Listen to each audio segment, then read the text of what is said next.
Kyoto is considered by many to be the cultural heart of Japan. While it doesn't have the largest population, it more than makes up for it with its rich history and impressive list of World Heritage Sites.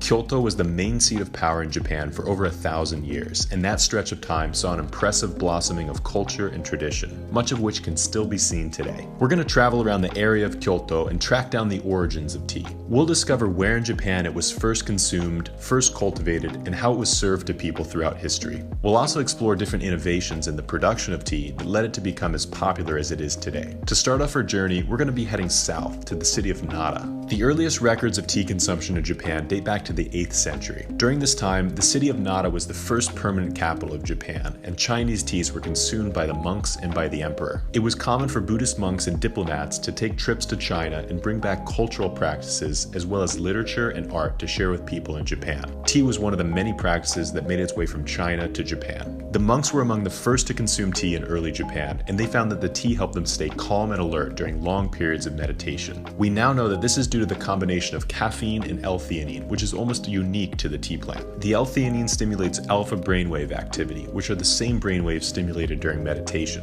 Although there are records of tea being consumed in Japan as early as the 8th century, the first record of the plant being cultivated in Japan wasn't until 1191, when the monk Eisai brought back tea seeds from China and planted them on the grounds of Kozanji Temple outside Kyoto. This temple is in the Togano Mountains. Togano tea was once considered the finest tea in all of Japan, and many only considered the tea real if it was grown in this area. In 1214, the monk Eisai introduced tea to the samurai class. The value of tea to the samurai was originally limited to helping cure their hangovers, but later on they accepted it once they embraced the principles of Zen Buddhism. Tea and Zen Buddhism were often intertwined throughout history. Dogen even included notes on serving tea during Buddhist rituals, and Muso Soseki even stated that tea and Zen are one. In these times, the consumption of tea was mostly limited to the monks, but later on the nobility began to take notice of this drink and its effects. Throughout medieval Japan, there was fierce competition between different factions, not just over territory, but also over prestige. Because tea was seen as a beverage of sophistication, it became an object of focus for the competing upper classes of Japan,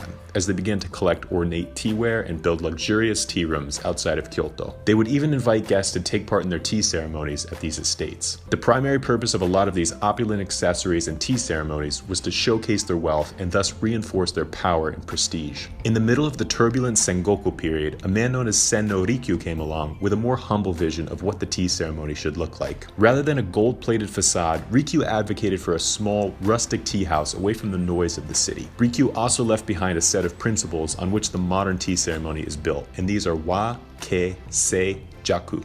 Harmony, respect, purity, and tranquility. The first step of the tea ceremony begins not when you step inside the tea room, but actually on the path leading up to it. The gardens around the tea house serve as a way to quiet the mind and are meant to be an extension of the natural surroundings. This is the first example of the principle harmony. Just as there must be harmony between the host and the guest of the tea ceremony, so too must there be harmony between the tea house and the natural world around it. The guests will first purify their hands at the sukubai outside of the tea house. The guests are not only purifying their hands, but also purifying their hearts and minds before entering the tea room. Once they have washed away their worldly thoughts and worries, only then are they able to step into the tea room. This represents another principle of the tea ceremony: purity. To enter the tea house, a guest must walk through a small door in the side of the tea room. This makes it so that all guests must bow when entering the tea room. Emperors must bow, samurai must bow, commoners must bow. Inside the tea room, all guests are equal, regardless of their status outside. This begins to touch on the third principle of the tea ceremony: respect. Respect is the ability to understand and respect others, even those you may disagree with or see as different. Once the host and the guest have found common ground with one another, they can enjoy something as simple as a bowl of tea in silence. Once the first three principles of the tea ceremony are embraced, only then can the fourth be attained, and that is tranquility, a feeling of enlightenment or selflessness. To put these principles into practice, we will be heading off to Uji, a short 20-minute journey from Kyoto. It's here that tea culture really expanded, thanks in no small part to the tea ceremony. At Taihoan Tea teahouse in Uji, you can get a look back in time to see a traditional tea ceremony performed just as it has been for hundreds of years. When entering the teahouse, the first thing you will notice is that the interior is modestly decorated with a small flower arrangement and a scroll to set the intention of the tea ceremony. The tea master will present their guests with a type of sweet, also called wagashi. These sweets can vary depending on the season and also change with the theme of the tea ceremony. In this particular tea ceremony, there's a second tea master who will be preparing the tea. The tea master bows before entering into the room, at which point the guests are expected to bow back. At this point, she brings the tea utensils into the room, sets them down, and then brings in the hishaku, or bamboo ladle. The tea bowl is then placed in front of her, along with the natsume, or tea caddy. She then pulls out a special cloth called a fukusa, which is folded a certain way and then used to purify the tea utensils. She starts by purifying the natsume, and then will fold up the fukusa once more and move on to the next utensil. The second utensil she purifies is called the chashaku, and this is the bamboo spoon used for scooping matcha from the natsume into the bowl. She will set these utensils down next to the bamboo tea whisk, or chasen, and then use the fukusa to purify the hishaku, or bamboo ladle. She will use this bamboo ladle to scoop hot water out of the iron pot, or kama. The water is then poured into the tea bowl, or chawan, in order to preheat it. The water is also used to prepare the bamboo tea whisk. The bristles of the tea whisk are quite fragile when they're dry, so many tea masters soak the whisk before using it so that it doesn't break while whisking the tea. It also helps keep the bowl warm so that it doesn't cool off the tea too much. The tea master will then pour this water out into the kensui, or wastewater bowl, as it will not be used to make the tea. She will then use a separate cloth to clean off the bowl called a chakin. After all utensils have been purified and prepared, she will then use the chashaku to scoop matcha powder into the tea bowl. For this, she uses 2 large scoops of the chashaku. She will then add hot water from the kama to the chawan and begin to whisk up the tea. First, she will start by scraping off the sides of the tea bowl, and then she will begin whisking up the tea in zigzag motions. This process will take about 30 seconds to thoroughly mix the powder into the water and also create a foam on top of the tea. After the tea has been whisked, the tea master will then turn the bowl so that the design faces the guest, and then the bowl will be offered to the guest. During some tea ceremonies, the bowl of tea will be passed from guest to guest, but in this tea ceremony, 2 bowls of tea are prepared. The second one is whisked up using the same technique. After the guest finishes the bowl of tea, they will put it on the opposite side of the tatami mat to signify they are finished with the tea ceremony. For hundreds of years, Uji was the hub of tea cultivation in early Japan, and it still maintains much of that status today, particularly for matcha. Many tourists come to Uji every year to take part in tea ceremonies at Taihoan Tea House and to visit the many matcha shops between Uji Station and Byodo-in Temple. In the surrounding areas of Ogura and Ujitawara, there are many historical sites used to commemorate the invention of sencha and gyokoro tea. In the 1500s and 1600s, matcha was the primary way to consume green tea in Japan, but that all changed with the invention of Nagatani Soen. This tea grower in Uji discovered that rather than grinding the tea leaves into a powder, they could be steamed, rolled, and dried to maintain their flavor for long periods of time. They could then be prepared in a teapot and poured into a cup. This discovery allowed Nagatani Soen to popularize the use of sencha tea, now by far the most common type of green tea in Japan. The childhood home of Nagatani Soen is now a popular tourist attraction, and a nearby shrine was built to commemorate his discovery of sencha in 1737. Larger Japanese tea companies fund the upkeep of this shrine in order to pay their respects to the father of modern Japanese green tea.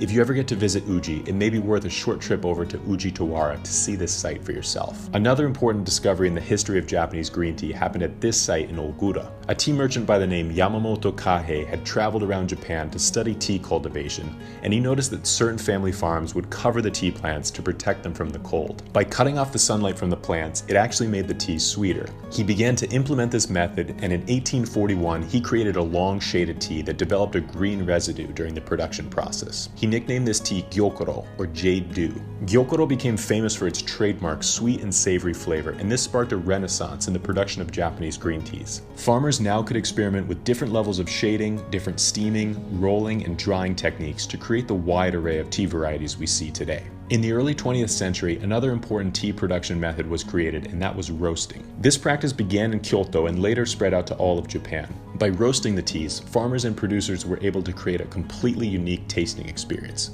playing off of these warmer notes of coffee, caramel, and chocolate. Starting in the mid-20th century, the tea production process in Japan became much more industrialized. The harvesting of the tea could be done by machine, and so could the steaming, rolling, and drying. This allows the farmers to produce tea more efficiently with less manual labor. Certain tea factories in Japan are almost completely automated, taking in fresh leaves and moving them through the production with a series of conveyor belts. With all this modern innovation, there are still a few farmers who continue to produce tea the more traditional way, on small plots of land in the countryside. To meet one of these farmers, we head south of the city to the small town of Wazuka to meet a farmer that is embracing the old way of tea.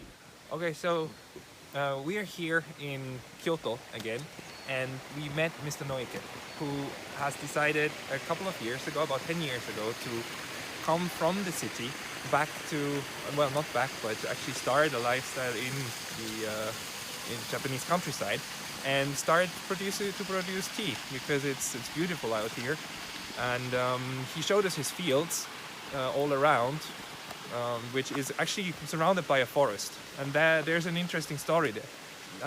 野池さん、どうしてこの京都にはですね、昔からこういう山がちなところで作っていた産地なんですけれども、こういう山がちなところにお茶を作ると日陰になってる時間があったり、こう日が当たる時間があったり。So basically, if you produce tea in a valley, then you have two things that are very good for tea leaves. One is that there's no constant light that falls on the tea leaves, and therefore the texture of them becomes something that is very positive for tea, and there's more sweetness because there's more shadow on them, and less of this bitter taste is being produced. Secondly, there's the fog that covers tea leaves occasionally, and that is also positive for rather sweet taste of tea. So since old times, actually it's more likely to, it's more used to that tea is made in these kind of valleys instead of large flat areas, although that's by now also a common method to create tea. よく言うんですけども、日本地図に向かってこうダーツを投げたらここに刺さったんですよ。空海みたいですね。それは嘘なんですけども。Actually, it's often said that if you do these kind of things, you should just throw a pin on a map and then follow wherever the pin lands. But that's not his reason to be here.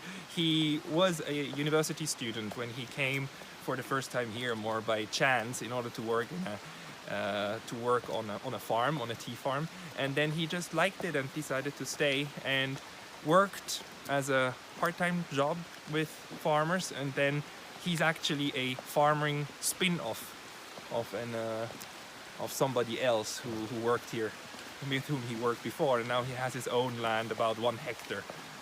He told me even before that he's working on only organically. そうですね。あんまりこう面積とか量を求めてやっているわけではなくて、それよりか少なくても。Okay, he doesn't necessarily want to produce more tea in the future on more fields, but rather stay small and produce good and tasty tea with what he's got at the moment. No matter how much time passes, there are still lessons to be learned by doing things the old way. Sometimes it's best to remove our modern distractions and embrace a simpler life, whether that be moving out into the countryside and enjoying a slower pace, or just taking the time to sit in silence and sip a bowl of tea every once in a while. Throughout our journey in Kyoto, we have seen tea transform and reach every strata of Japanese society. What was once only consumed in the temples around Kyoto is now enjoyed all over Japan. By understanding the journey that tea has taken over the years and all the work that went into making it what it is today has really led us to an even greater appreciation of the drink and what it represents. If you're interested in trying tea produced by Mr. Noike or any of the small farmers around Kyoto, please head over to our website and support our mission of bringing quality Japanese green tea to people all around the world.